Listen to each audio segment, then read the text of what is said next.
The champagne glass shattered against the marble floor of Chicago's Cultural Center as 16-year-old Oliver Sterling watched his father accept yet another award, this time for outstanding contributions to youth development, while completely ignoring the son sitting 3 feet away from him.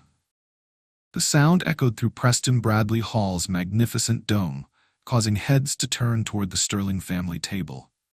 But Vincent Sterling, Chicago's most celebrated tech billionaire, didn't even glance down. He was too busy basking in the applause, too absorbed in his moment of glory, to notice that his deaf son had just deliberately knocked over his crystal champagne flute. Oliver's eyes burned with a mixture of rage and heartbreak as he watched his father grip the podium, delivering his rehearsed speech about investing in America's youth and ensuring every child has the opportunity to thrive. The irony was suffocating. Here was a man promising to revolutionize education for millions of children, while his own son sat invisible, unheard, and utterly alone just yards away. Education is the great equalizer. Vincent's voice boomed across the ballroom, filled with Chicago's elite. Through Sterling Dynamics' new Smart Transit Chicago initiative, we're not just building transportation. We're building bridges to opportunity for every young person in this city.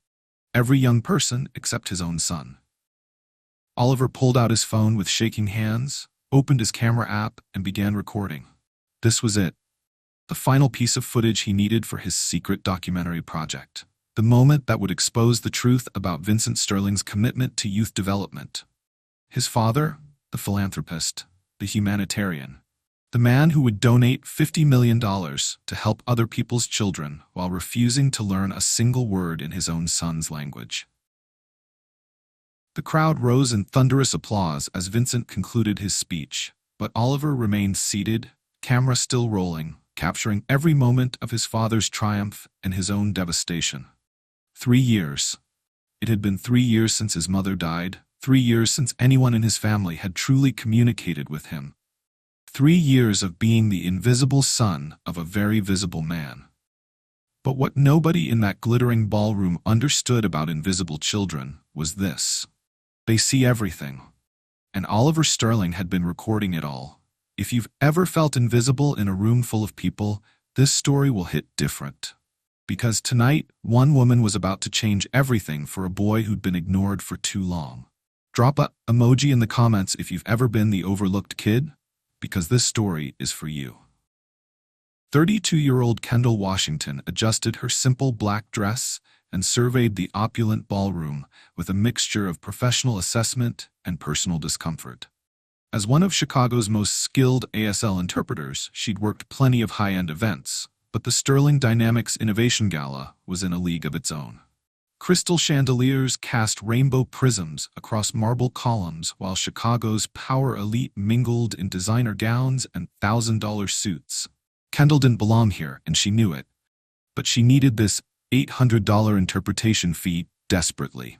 Her grandmother's dialysis treatments were bleeding her dry, and freelance work had been scarce since the Chicago public schools cut their deaf education budget, eliminating her full-time position and forcing her into the unpredictable world of contract work. Just be available if needed, the event coordinator had instructed. Mr. Sterling requested an interpreter on standby, though we're not sure why. None of the scheduled speakers are deaf. For 2 hours, Kendall had circulated through the crowd, feeling increasingly useless. Nobody needed her services. She was professional window dressing, a box checked on someone's accessibility list. The irony wasn't lost on her. In a room full of people talking about inclusion and opportunity, she felt completely excluded. That's when she saw him. Tucked away at a corner table marked Sterling Family, sat a teenager in an expensive navy suit, his dark hair perfectly styled, his posture rigid, with barely contained emotion. While conversation and laughter flowed around him like water around a stone, he remained isolated, his intelligent green eyes tracking the movement of lips he couldn't hear, the gestures he couldn't quite understand. Kendall's trained eye immediately recognized the telltale signs, the way he leaned forward slightly when people spoke, the careful attention to facial expressions, the subtle frustration when conversations moved too quickly for him to follow. This boy was deaf, and everyone at his table was carrying on as if he wasn't even there. Her heart sank as she realized the truth. Vincent Sterling, the man currently being celebrated for his commitment to youth development, had a deaf son, and judging by the boy's isolation, that son had been left to navigate this entire evening, his father's moment of triumph, completely alone. Kendall watched as Vincent returned to the table amid a wave of congratulations, business cards, and networking opportunities. Person after person approached to shake the billionaire's hand, to praise his generosity, to discuss future partnerships. Not one of them acknowledged his son. Not one of them even glanced in the boy's direction. The teenager, Oliver, she'd heard someone call him, sat through it all with the practiced patience of someone accustomed to being overlooked. But Kendall saw the pain beneath his composed exterior. She recognized it from her years working with deaf children in the public school system, that particular kind of loneliness that came from being physically present but completely disconnected. She'd seen enough. Professional boundaries be damned, this was wrong on a level that transcended contracts and fees. Taking a deep breath, Kendall approached the Sterling table. As she drew near, Oliver looked up, and their eyes met. She saw surprise flicker across his face, followed by wariness. He was clearly unused to being directly approached by strangers. Kendall raised her hands and signed with fluid precision. "You look like you'd rather be anywhere else." The transformation on Oliver's face was instantaneous and heartbreaking. The careful mask of polite indifference crumbled, replaced by an expression of such pure relief and joy that it made Kendall's chest tighten with emotion. When had someone last communicated with this boy in his own language? When had someone last truly seen him? His hands moved quickly, eagerly. "You know ASL? Are you the interpreter they hired?" "I am," Kendall replied, her fingers dancing through the familiar signs. "I'm Kendall. What's your name?" "Oliver," he signed back, then paused, glancing toward his father who was still deep in conversation with a group of donors. "Oliver Sterling. Though most people here don't know I exist." The bitterness in his expression was beyond his years, speaking to a depth of pain that no 16-year-old should carry. "I exist," Kendall signed firmly. "And I see you." Those simple words seemed to unlock something in Oliver. His shoulders, which had been rigid with tension all evening, finally relaxed. For the first time since she'd noticed him, he smiled. A genuine, unguarded expression that transformed his entire face. "Want to see something?" he signed, pulling out his phone with conspiratorial excitement. Kendall nodded, curious about what had sparked this sudden animation in the previously withdrawn teenager. Oliver opened his camera roll and showed her a video file, titled The Invisible Sun, Part 15. The clip showed this very ballroom from earlier in the evening, with Oliver filming himself signing to the camera while the gala buzzed around him, completely oblivious to his presence. "I've been documenting this for months," he explained, his signs becoming more animated. "Every family event, every business dinner, every school function where I'm supposed to be there but might as well not exist. I'm making a documentary." He scrolled through more clips. Oliver at a charity luncheon, sitting silent while his father gave interviews about helping disadvantaged youth. Oliver at a school board meeting where Sterling Dynamics donated computers to enhance communication for students, while his own son sat unacknowledged in the audience. Oliver at birthday parties, holiday gatherings, business celebrations, always present but never included. The working title is The Invisible Sun, Growing Up Deaf in a Hearing Empire. He signed with a mixture of pride and pain. "I'm submitting it to film schools. It's my way out." Kendall studied the boy's face as he showed her his work. She saw talent, yes, but also saw something that broke her heart. A child who had turned his family trauma into art because it was the only way he knew how to process it. "Your father," she began carefully, "does he know about your project?" Oliver's expression hardened. "My father doesn't know much about me at all.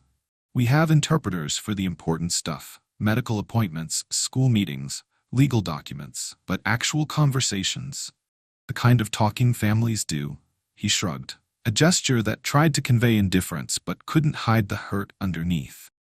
"We don't do that. In America, we love stories about self-made billionaires. We celebrate their innovation, their philanthropy, their commitment to making the world better. But what about the children they leave behind while building their empires? What about the families that get lost in the pursuit of legacy? This isn't just about one family. It's about how success can become a prison and how the people closest to us can become the most invisible. Oliver. The voice cut through their conversation like a blade. Both Kendall and Oliver looked up to see Vincent Sterling approaching their corner of the table, his expression a carefully controlled mixture of curiosity and discomfort. Up close, the billionaire was even more imposing, tall, broad-shouldered, with silver-streaked dark hair and the kind of commanding presence that made people instinctively step aside.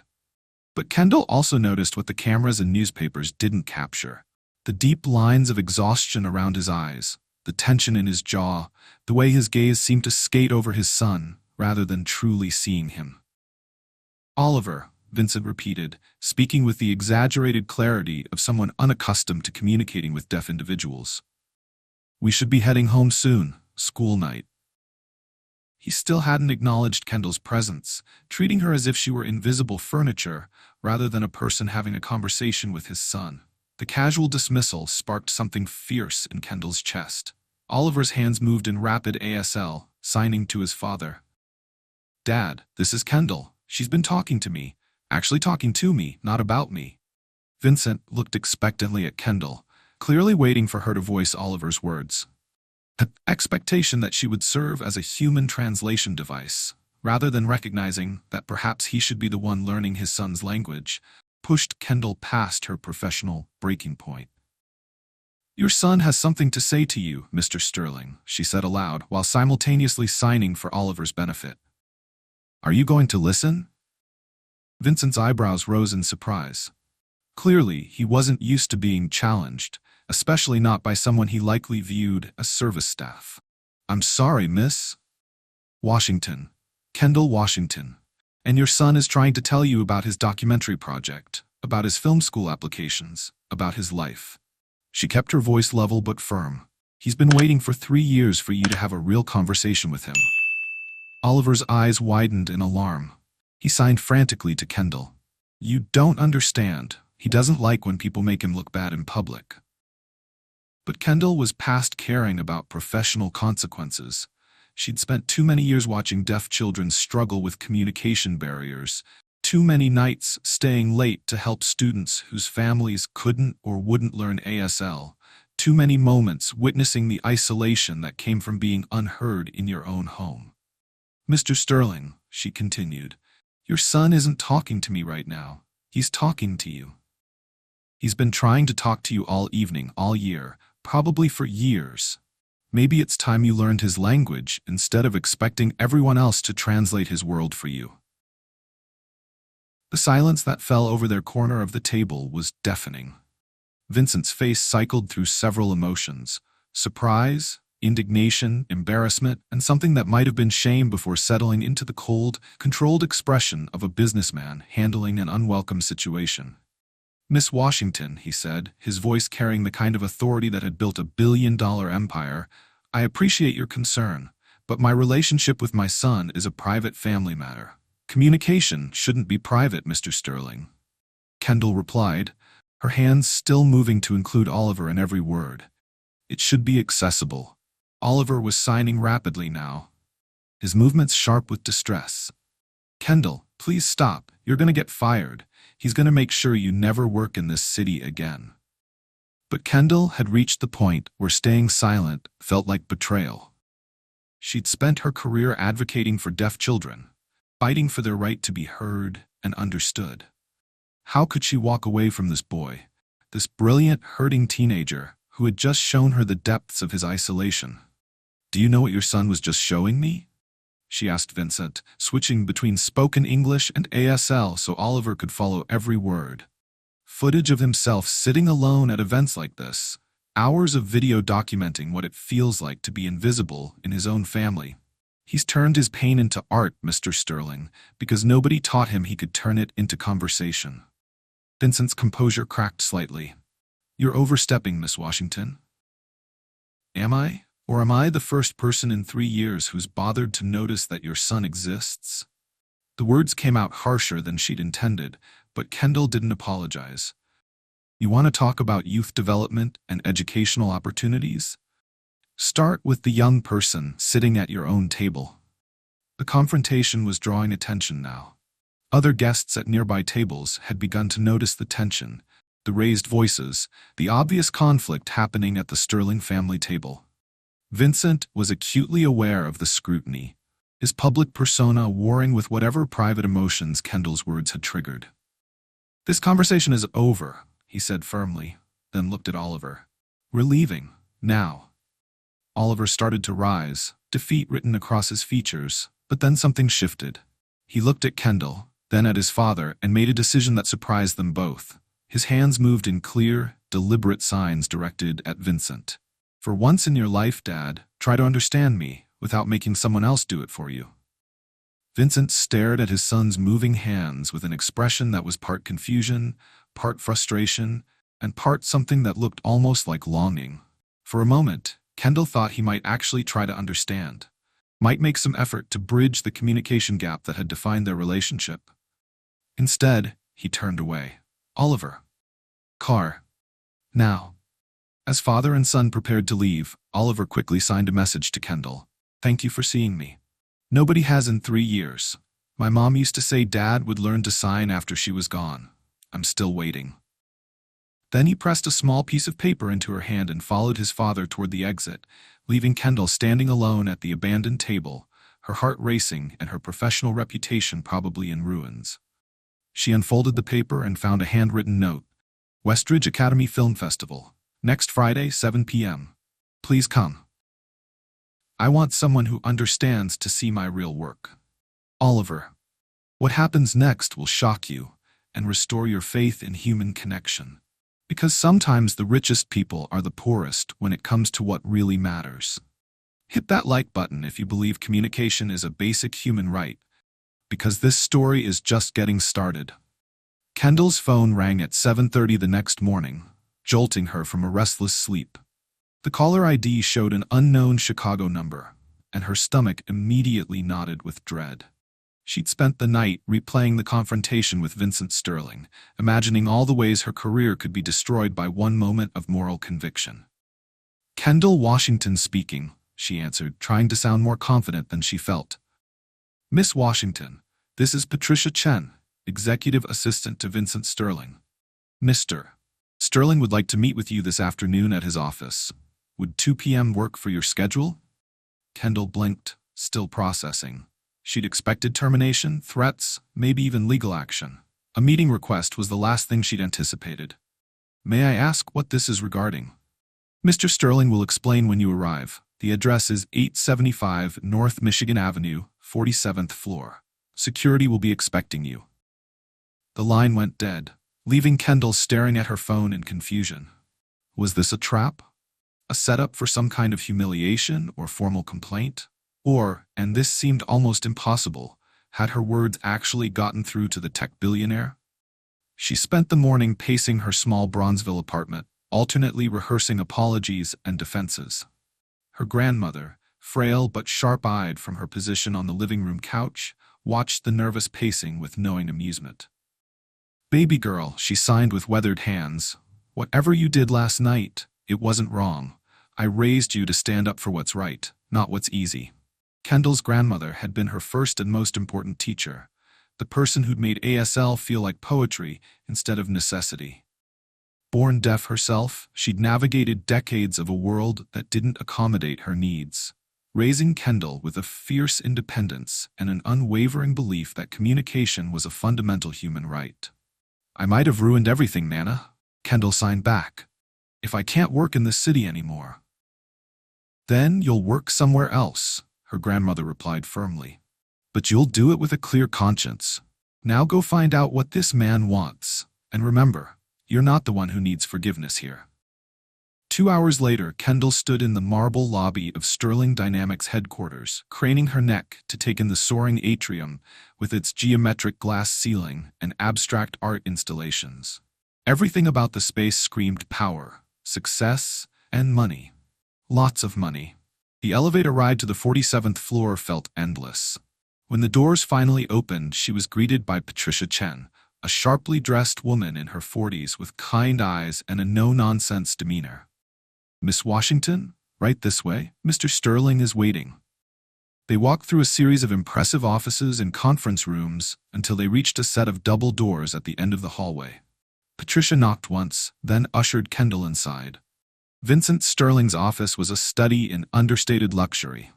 Floor-to-ceiling windows offering a breathtaking view of Lake Michigan, minimalist furniture and rich dark woods, and walls lined with awards, patents, and photos documenting his rise to prominence. But what caught Kendall's attention were the personal touches that seemed oddly out of place. A child's drawing taped to the edge of his computer monitor, a ceramic mug obviously made in a school art class, a framed photo turned face down on his desk. Vincent stood as she entered, his demeanor formal but noticeably less hostile than the night before. "Miss Washington, thank you for coming. Please have a seat." Kendall settled into the offered chair, every muscle tense with anticipation. Vincent remained standing for a moment, looking out at the lake as if gathering his thoughts. "I owe you an apology," he said finally, turning to face her. "Your words last night were difficult to hear, but they weren't wrong." The admission caught Kendall completely off guard. She'd prepared for anger, legal threats, professional consequences. Vulnerability wasn't on her list of possibilities. "Mr. Sterling, I should apologize too. I overstepped professional boundaries and—" "No." He held up a hand to stop her. "You did exactly what you should have done. You saw a child being ignored, and you spoke up. I've spent the last 12 hours thinking about what you said, and I've come to some uncomfortable realizations about my failures as a father." He moved to his desk and picked up the face-down photo, turning it toward Kendall. The image showed a younger Vincent with a beautiful woman and a small boy, maybe 6 or 7 years old. The boy was signing something to the camera while both parents smiled with obvious love and pride. "That was taken about 6 months before the accident," Vincent said quietly. "Before everything changed." Oliver mentioned an accident. Vincent's jaw tightened. "My wife Catherine and Oliver were with me on a business trip to London. There was a terrorist attack near Westminster Bridge. Catherine," his voice caught. "She threw herself over Oliver when the chaos started. She saved his life, but the injuries she sustained, the head trauma, she died 3 days later." Kendall's heart clenched with sympathy. "I'm so sorry." "Oliver lost his hearing in the attack," Vincent continued. "Nerve damage from the blast. When he woke up in the hospital, he couldn't hear his mother's voice anymore. By the time we realized the hearing loss was permanent, Catherine was already gone." He set the photo down carefully, as if it might shatter. Catherine had been teaching Oliver sign language since he was a toddler. She was fluent, passionate about it. She always said communication came in many forms, that hearing was just one way to connect with the world. "After she died, I should have continued that work, should have learned ASL myself. Instead, you hired interpreters," Kendall finished gently.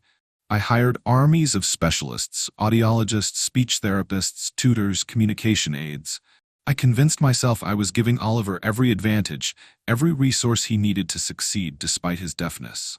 What I was really doing was avoiding having to face my own inadequacy as his father." Vincent moved to the window again, his reflection ghost-like against the glass. "For 3 years, I've communicated with my son through intermediaries, professional strangers who translate his thoughts, his feelings, his needs into language I can understand. I've been present for every major moment of his life since Catherine died, but I haven't actually been there. Not really." The pain in his voice was raw, unguarded, in a way that seemed foreign to his usually controlled persona. "Last night, watching Oliver try to tell me about his documentary project, seeing the frustration on his face when I couldn't understand him directly, I realized I've been failing him in the exact way Catherine would have hated most." Kendall chose her words carefully. "It's not too late, Mr. Sterling. Oliver is still young, still at home. You have time to learn, to change the dynamic between you. That's why you're here," Vincent said, turning back to face her. "I want to hire you, Miss Washington. Not just as an interpreter, but as my teacher. I want to learn ASL. I want to communicate with my son directly, without barriers, without intermediaries." The offer hung in the air between them, unexpected and enormous in its implications. That's That's wonderful, Mr. Sterling. Learning ASL takes time and consistent practice, but it's absolutely possible for adult learners. I'm prepared to commit whatever time is necessary. Daily lessons if needed. I have an advantage in that I've been around ASL for years through the interpreters we've employed, so I understand the basic concept.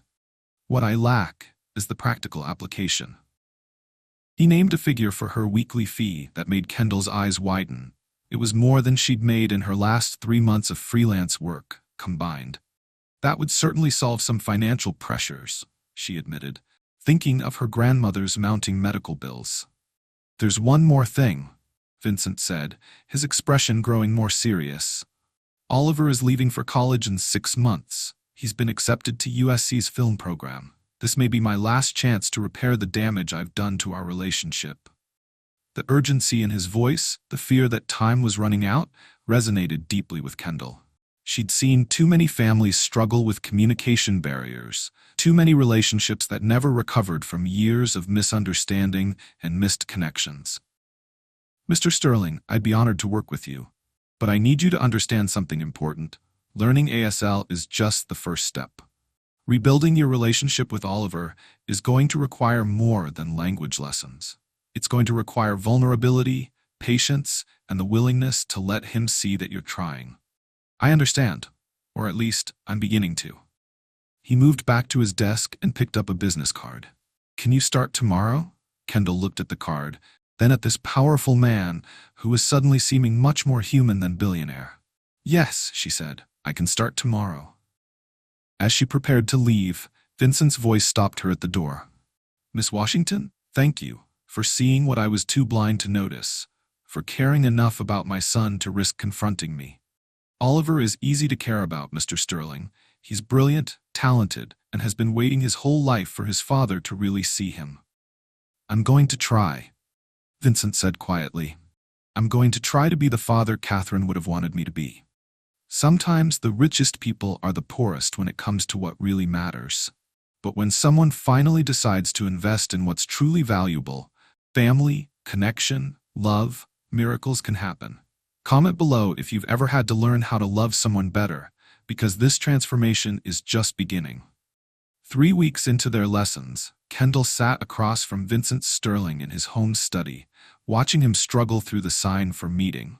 His fingers were cramped, his movements jerky, and his frustration was palpable. MEETING. He finger-spelled each letter laboriously, sweat beading on his forehead, despite the comfortable temperature in the room. Good, Kendall signed and spoke simultaneously, her standard teaching method. But remember, there's a specific sign for meeting that would be faster and more natural than spelling it out every time. She demonstrated the sign, 2 hands coming together in a unified gesture. Vincent watched intently, then attempted to copy the movement. His version was stiff, mechanical, lacking the fluid grace that made ASL beautiful, but it was recognizable. This is impossible, he muttered, dropping his hands in defeat. I'm too old to learn a new language. My brain wasn't built for this. You learned Mandarin for your business expansion into China, Kendall reminded him, having learned about his linguistic accomplishments during their first session. You also speak conversational Spanish and French. This isn't about age or ability, Mr. Sterling. Vincent had the grace to look ashamed. You're right. I was going to say this is harder than spoken languages, but what I really mean is, it's more emotionally challenging, Kendall supplied gently, because every sign you learn is a step closer to really communicating with Oliver. And that's scary. Over these 3 weeks, Kendall had discovered that beneath Vincent Sterling's imposing exterior lived a complex man. Brilliant in business, but emotionally stunted by grief, capable of tremendous focus, yet somehow blind to what was happening right in front of him. He was a perfectionist who struggled with the messiness of learning, a control enthusiast trying to navigate the vulnerability of being a beginner. Let's try a different approach, Kendall suggested. Instead of business vocabulary, let's practice something you might actually want to say to Oliver. Vincent looked uncomfortable, shifting in his chair. Such as, how about I'm proud of you? That's something every child needs to hear. Something flickered across Vincent's face, an expression Kendall couldn't quite read. Does he Does Oliver think I'm not proud of him? The question was asked with such careful neutrality that it revealed everything. Kendall chose her words thoughtfully. When was the last time you told him so? Directly, I mean. Not through an interpreter, not in a speech about someone else's children, but directly to him. Vincent didn't answer, which was answer enough. Let me show you, Kendall said, demonstrating the sign. I'm proud of you. The gesture was elegant in its simplicity, a hand placed over the heart, then extended forward in a gesture of offering. Vincent watched intently, then attempted to copy the movement. For all his complaints about struggling with ASL, he was actually progressing faster than most adult learners. His business acumen, his ability to break down complex problems into manageable parts served him well in language acquisition. Perfect, Kendall encouraged. Now try I love you. The simple hand sign, pinky, index finger, and thumb extended in the universal gesture of affection, seemed to overwhelm him. He attempted it once, his hand shaking slightly, then abruptly stood and walked to the window. Mr. Sterling? I haven't said those words to Oliver since Catherine died, he admitted, his back to Kendall. Not aloud, and certainly not in sign, not in any language. The confession hung in the air between them, raw and painful. Why not? Kendall asked gently. Vincent was quiet for so long that she thought he might not answer. When he finally spoke, his voice was barely above a whisper. Because every time I look at him, I see Catherine. I see everything we lost. Everything I failed to protect. Understanding dawned on Kendall like a cold sunrise. You were driving when the attack happened. Vincent nodded once, sharply. We were in a cab near Westminster Bridge when the attack started. There was chaos, screaming, people running everywhere. The driver lost control. We crashed into a barrier. The impact caused the hearing damage to Oliver's auditory nerves. His voice became clinical, detached, as if he were reciting someone else's trauma. Catherine died from her injuries 3 days later. Oliver woke up in a silent world without his mother. When he would cry in those first weeks after we returned to Chicago, he couldn't hear his own voice. The sounds he made were... Vincent's composure cracked. They were heartbreaking. Raw, awful sounds that I couldn't comfort away. That wasn't your fault, Kendall said softly. Tell that to my 7-year-old son who woke up in a hospital bed unable to hear anything. Bitterness edged Vincent's words. Tell that to the child who lost his mother and his hearing in the same moment, who had to relearn how to communicate with a world that suddenly made no sense to him. Kendall understood now why Vincent had emotionally withdrawn, why he'd chosen to hire interpreters rather than learn ASL himself. It wasn't just about communication barriers, it was about guilt, grief, and the overwhelming fear of failing Oliver again. How did he cope? She asked. In those early months? Art, Vincent replied, a hint of something that might have been pride breaking through his pain. He started drawing obsessively, dark, chaotic pictures at first. His therapist said they were his way of expressing trauma he couldn't verbalize. But gradually, over months and years, the drawings became more sophisticated, more beautiful. And now he's planning to study film. USC accepted him early admission to their cinema program. Full scholarship based on his portfolio. Vincent's voice carried unmistakable pride. Catherine would have been so proud. She always believed art could heal wounds that nothing else could touch. The lesson continued, but Kendall's mind kept returning to what Vincent had revealed. The accident explained so much about their broken relationship. His guilt, his emotional withdrawal, his desperate attempts to fix Oliver's deafness while avoiding the deeper wound between them. Later that afternoon, Kendall met Oliver at their usual spot, a coffee shop near his school where they'd begun meeting regularly to discuss his father's progress and, increasingly, to simply talk. These conversations had evolved beyond professional check-ins into something approaching genuine friendship. So, Oliver signed after they settled with their drinks. How's my father doing? Still treating ASL like a hostile business acquisition? Actually, he's improving faster than I expected. Kendall replied honestly. He's more dedicated than you might think. Oliver rolled his eyes. He approaches everything like a corporate project. Study it. Master it. Move on to the next challenge. Is that so bad if it means he's finally learning to communicate with you? I'll believe it when I see it, Oliver signed. But Kendall noticed the hope hiding behind his skepticism. What's he learning? Basic greetings? Please pass the salt? Kendall chose her words carefully. He's working on more personal expressions. Things a father might want to say to his son. Oliver's hands stilled mid-sign. Like what? Like, I'm proud of you, Kendall replied gently.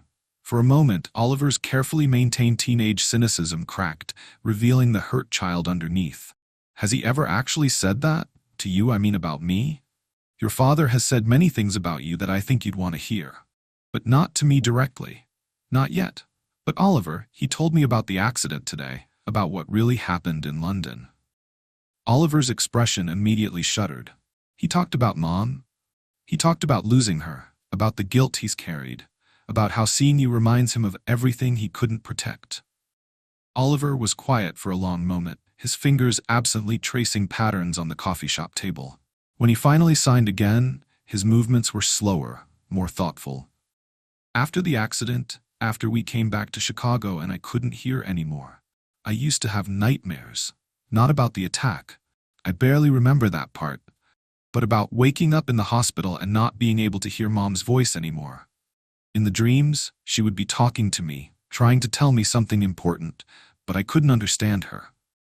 Kendall's heart ached for the child Oliver had been, thrust into trauma and silence simultaneously. Dad would sit with me sometimes when I woke up screaming, Oliver continued. But he never knew what to do. He'd just sit there looking helpless while the night nurse tried to calm me down. After a while, he stopped coming. I think it hurt him too much to see me like that. So he sent you to boarding school, Oliver nodded. Schools for the deaf, really good ones, with amazing resources and teachers who understood what I was going through. But they were also convenient ways for him to avoid dealing with me directly. The pain in his signing was evident, years of abandonment and misunderstanding compressed into simple gestures. You know what the hardest part was? Oliver asked. It wasn't learning to live without sound. It wasn't even losing Mom, as awful as that was. It was watching my father look at me like I was broken, like I was this problem he needed to solve, instead of his son who needed him. Kendall reached across the table and touched Oliver's hand. He's trying now. Rabil, Oliver signed with a shrug. But Oliver, I have something to tell you. Something about next week. Oliver's expression grew curious and slightly wary. Your school film festival. I know you invited me to see your documentary. Oliver nodded eagerly. Are you coming? I'll be there. But Oliver, I think your father should see it too. The color drained from Oliver's face. Absolutely not. Kendall, you don't understand. That documentary, it's not flattering. It shows him ignoring me, shows how alone I've been. It would humiliate him publicly. Or it might help him understand how his actions have affected you. He'll hate it. He'll hate me for making it. Kendall studied the teenager's face, seeing fear warring with hope. The desire to be seen fighting against the terror of being rejected. Oliver, your father is learning ASL because he wants to communicate with you. Don't you think? He deserves to understand what you've been trying to say. Healing generational trauma isn't just about learning new words. It's about unlearning old patterns. It's about having the courage to show someone your pain and trusting them to handle it with care. Comment below if you've ever had to teach someone how to love you, because what happens next will determine whether this family finds their way back to each other. The Westridge Academy auditorium buzzed with anticipation as students, faculty, and family members filled the seats for the annual film festival. Kendall arrived early and found a seat in the middle section, close enough to see the stage clearly, but far enough back to observe the audience reactions. She spotted Vincent immediately, impeccably dressed in a charcoal suit, sitting in the front row in what was obviously the designated family section. He looked confident, expectant, like a man attending his son's graduation rather than potentially his own public reckoning. Kendall felt a knot of anxiety twist in her stomach. Oliver had made her promise not to tell his father about the documentary's content, insisting that Vincent should experience it the same way any other audience member would. But watching Vincent's proud, unsuspecting expression, she wondered if she'd made a mistake in encouraging this confrontation. Oliver appeared backstage briefly, scanning the audience until his eyes found Kendall's. She gave him a thumbs up, and what she hoped was an encouraging smile. He looked terrified and determined in equal measure, the expression of someone about to jump off a cliff and hoping they'd learn to fly. The festival began with lighter fare, comedic shorts, experimental art pieces, collaborative projects that showcased the technical skills students had developed throughout the year. The audience laughed and applauded appropriately, the atmosphere warm and celebratory. Then the lights dimmed for the final film of the evening. "Our last selection," announced the faculty advisor, "is a documentary by Senior Oliver Sterling titled The Invisible Son. This powerful piece explores themes of communication, family, and identity through a deeply personal lens." Vincent straightened in his seat, his expression shifting from casual interest to focused attention. Kendall held her breath as the screen flickered to life. The opening shot was stark. Oliver sitting alone in what appeared to be his bedroom, signing directly to the camera. Subtitles appeared at the bottom of the screen for the hearing audience. "My name is Oliver Sterling. I'm 17 years old, I'm deaf, and for the past 3 years, I've been invisible in my own family." A murmur rippled through the audience. This clearly wasn't what they'd expected from a high school film project. The documentary unfolded with devastating honesty. Oliver had compiled footage from dozens of family events, social gatherings, and public appearances over the past year. The pattern was consistent and heartbreaking. Oliver present but ignored, Vincent engaging with everyone except his own son, conversations happening around Oliver as if he weren't there. One particularly painful sequence showed a charity dinner where Vincent gave a passionate speech about providing opportunities for disadvantaged youth while Oliver sat at the family table, completely excluded from the conversation, his face a mask of practiced indifference that couldn't quite hide his pain.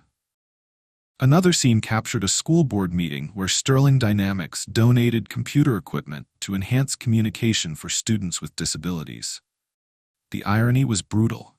Vincent championing accessibility for other people's children, while his own son sat in the audience, unacknowledged and unheard. But it was the interview segments that truly devastated. Oliver had included conversations with other deaf students, young people who spoke about the importance of family support, about parents who learned ASL, about feeling valued and understood in their own homes. The contrast with Oliver's experience was stark and damning. "The hardest part isn't being deaf," one student signed to the camera. "It's when your own family treats your deafness like something shameful, something that needs to be hidden or fixed instead of accepted." Kendall watched Vincent's profile as he absorbed his son's documentary. She saw the moment understanding dawned, watched his confident expression crumble into something approaching horror. His hands gripped the armrests of his seat, knuckles white with tension. The film's climax was the charity gala footage from a month earlier, the very night Kendall had first met Oliver. The camera captured Vincent's triumphant speech about youth development, while Oliver sat alone, ignored by everyone around him. Then came the moment when Oliver knocked over his champagne glass, a gesture of frustration and pain that no one noticed except the camera. Oliver's voiceover during this sequence was quiet but powerful. "My father donates millions of dollars to help other people's children. He gives speeches about ensuring every young person has the opportunity to thrive. But in 3 years, he's never learned to sign 'I love you' to his own son." The auditorium was completely silent. Kendall could feel the tension radiating from the audience, the discomfort of witnessing such raw family dysfunction. In the front row, Vincent had gone completely still, his face pale in the reflected light from the screen. The documentary concluded with Oliver alone in his room again, signing directly to the camera. "This film isn't about blaming my father. It's about hoping he'll finally see me. Really see me. Before it's too late." The credits rolled in absolute silence. No one applauded, no one moved. The weight of what they just witnessed seemed to press down on the entire audience. Then Vincent Sterling stood up and walked out. The movement broke the spell. People began to shift in their seats, uncomfortable murmurs filling the space. On stage, Oliver stood frozen, watching his father's retreating figure with an expression of devastation that broke Kendall's heart. Without thinking, Kendall rose from her seat and followed Vincent out of the auditorium.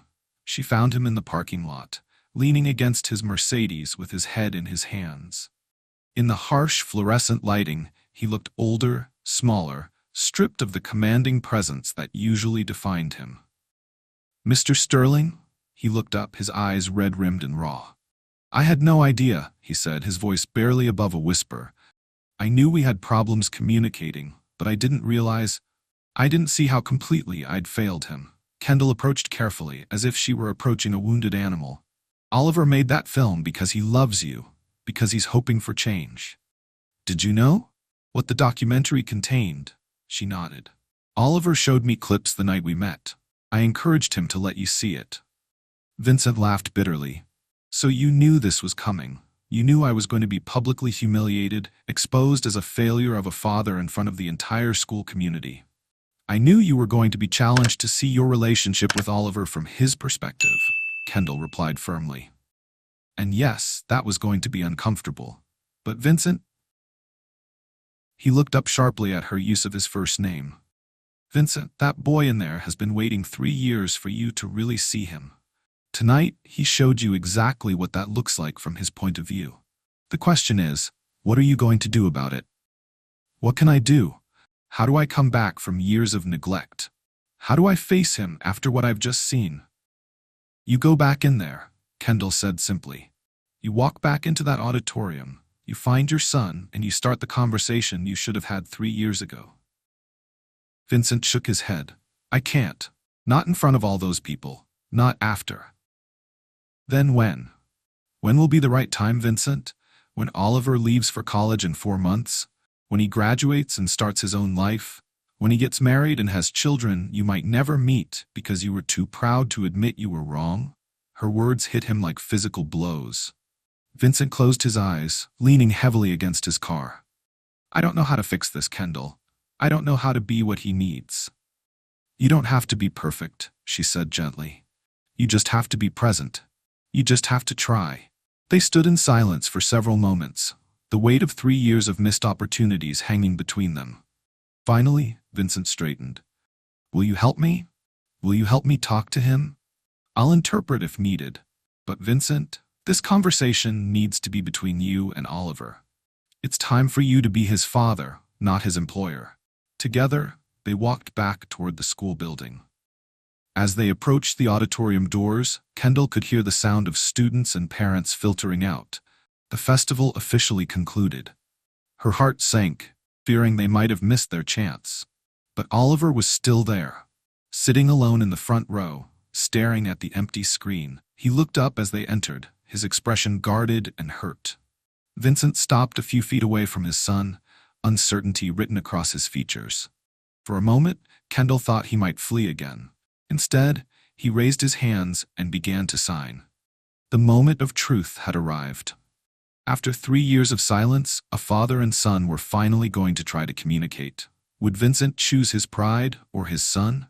Would Oliver find the forgiveness his father desperately needed? This is where everything changes. Vincent's hands trembled as he raised them, muscle memory fighting against years of avoidance. The signs came slowly, imperfectly, but with unmistakable sincerity.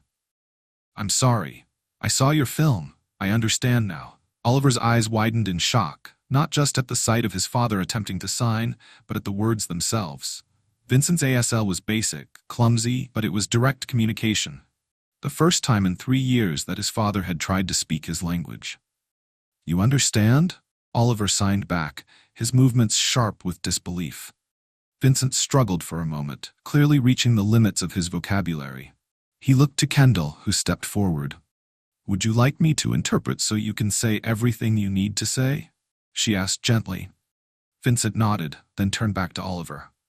"I know my signing isn't good enough yet for everything I need to tell you, but I want you to see my words as I say them."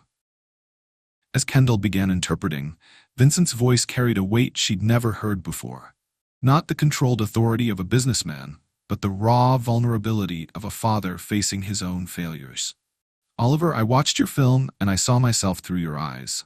I saw 3 years of neglect, of treating you like a problem to be managed instead of my son who needed his father. I saw the pain I caused by choosing convenience over connection." Oliver's expression remained guarded, Years of disappointment creating walls that wouldn't crumble easily. After your mother died, Vincent continued, his voice breaking slightly, I was drowning in guilt. I blamed myself for the accident, for not protecting you both.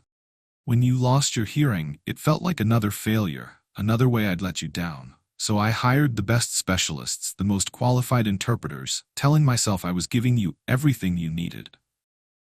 Everything except you, Oliver signed, and Kendall voiced his response. Vincent flinched as if struck. Yes, everything except me. I was a coward, Oliver. I was afraid of failing you again, afraid of not being enough, so I let other people do the work I should have done myself. The auditorium around them had emptied, leaving just the three of them under the harsh fluorescent lights. The intimate setting made Vincent's words feel even more raw, more honest. Your documentary showed me something I never wanted to see, that in trying to protect you from my inadequacy, I abandoned you completely. You needed your father, and I gave you employees. Oliver's composure was beginning to crack, tears threatening at the corners of his eyes. Do you know what it's like to watch your father talk about helping other people's children, while ignoring his own son? I do now, Vincent replied simply.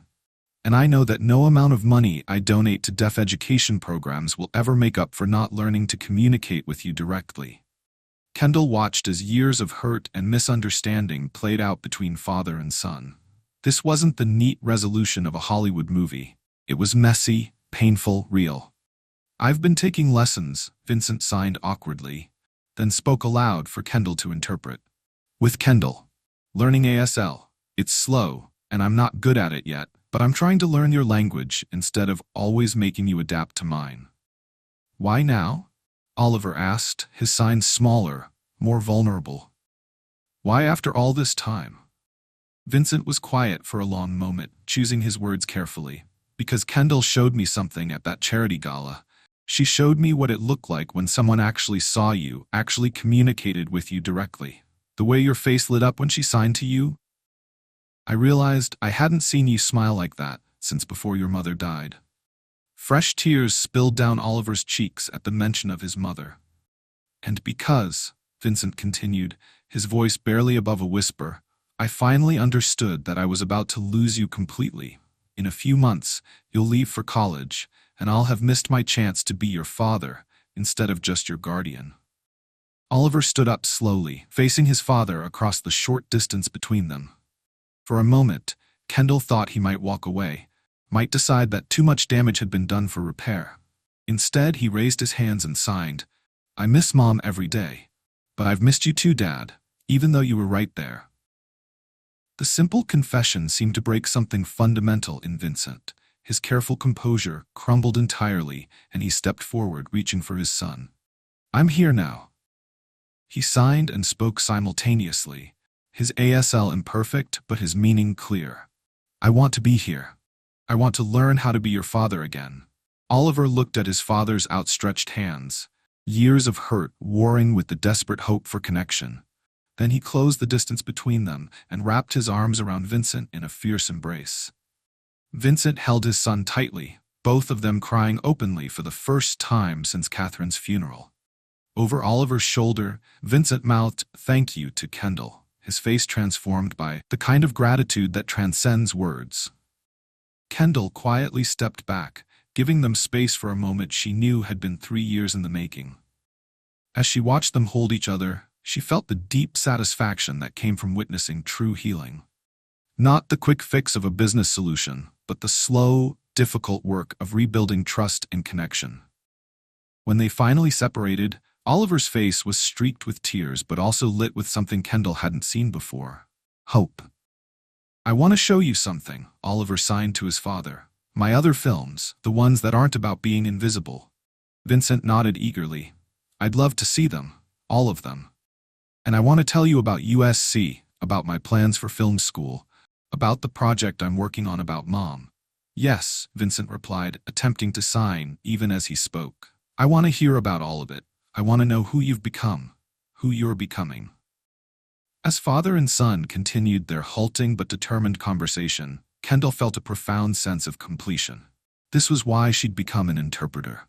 Why she'd dedicated her career to breaking down communication barriers.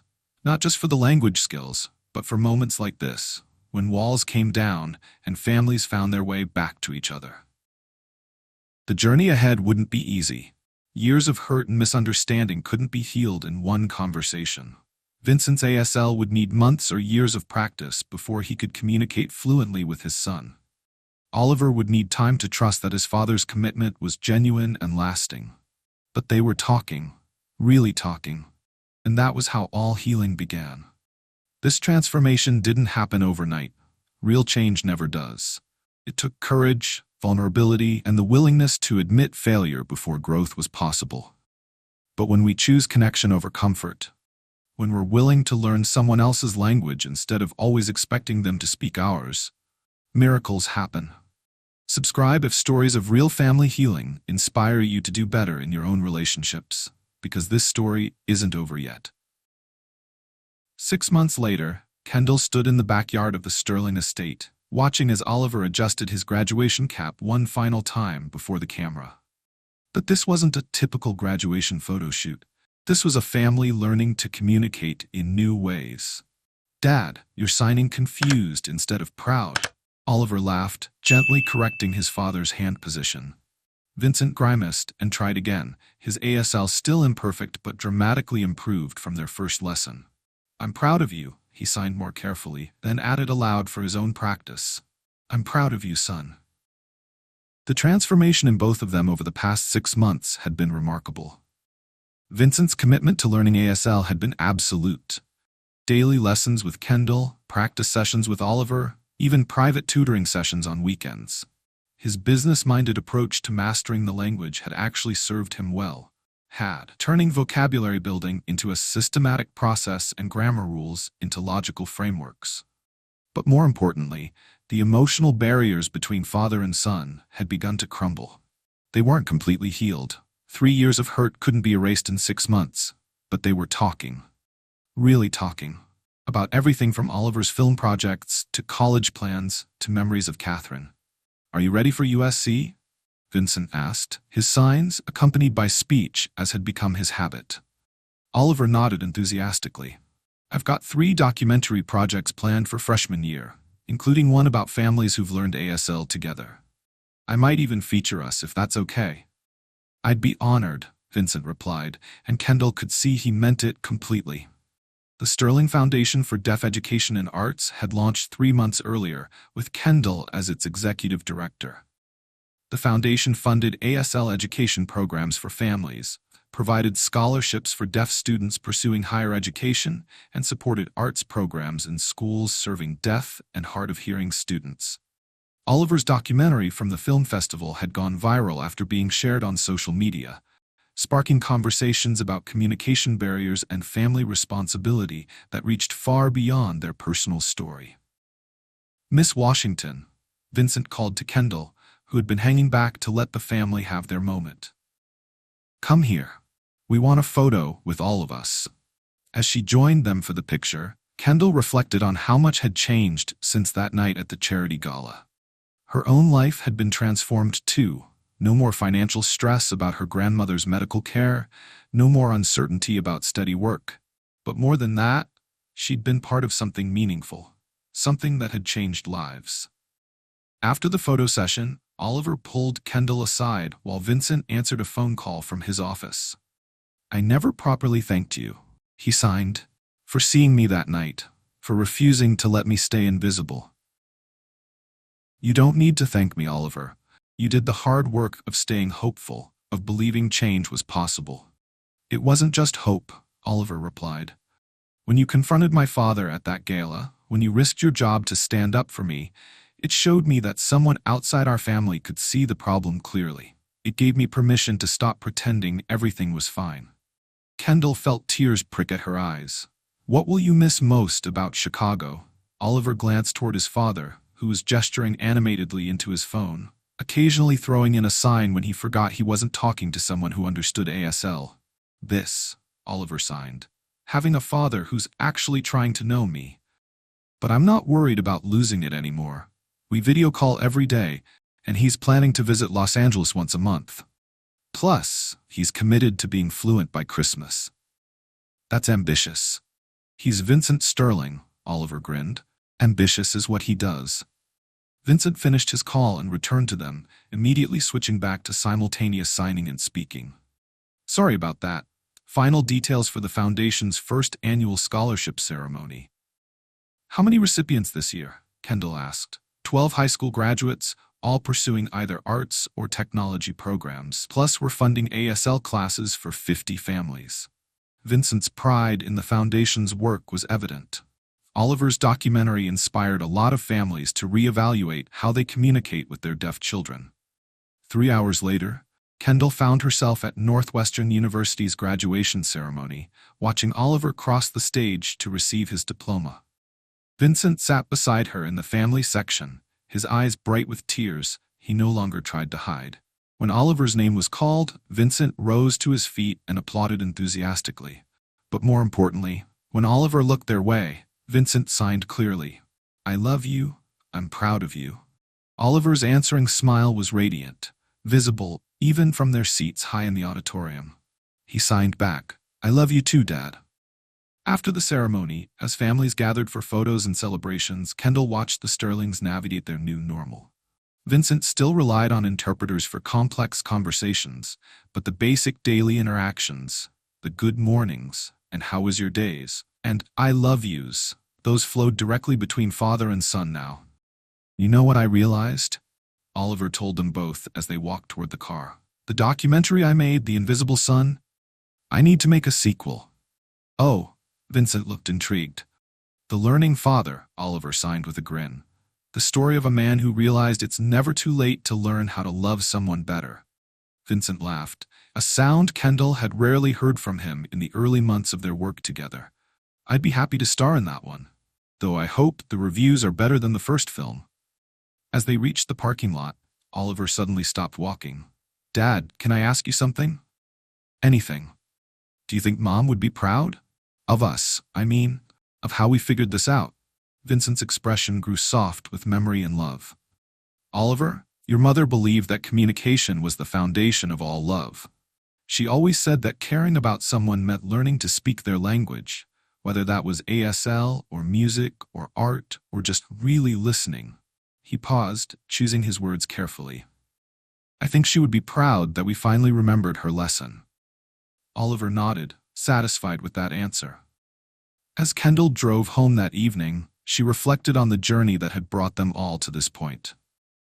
It had started with a moment of moral courage, choosing to see a lonely boy and speak up when no one else would. But it had evolved into something much larger. A family learning to heal generational wounds, a community foundation changing lives, and 3 people discovering that the most important bridges aren't built with money or technology, but with understanding. Her phone buzzed with a text from Oliver. "Thank you for teaching my dad that love isn't always loud. Sometimes the most powerful words are signed in silence by hands that chose to learn a new way to say, 'I see you.'" Kendall smiled as she read the message, then glanced at the photo attached, Vincent and Oliver signing "I love you" to each other while laughing about something. In the background, she could see the Sterling Foundation banner from the graduation celebration. 6 months ago, she had seen a billionaire's son being ignored at a charity gala and made a choice to speak up. Tonight, that same son was starting his journey toward a career in film, supported by a father who had learned that the most valuable investment wasn't money. It was time, attention, and the willingness to learn someone else's language of love. Sometimes the richest people were the poorest when it came to what really mattered. But sometimes, if they were willing to learn, they could become the wealthiest of all. Final message. Love isn't always loud.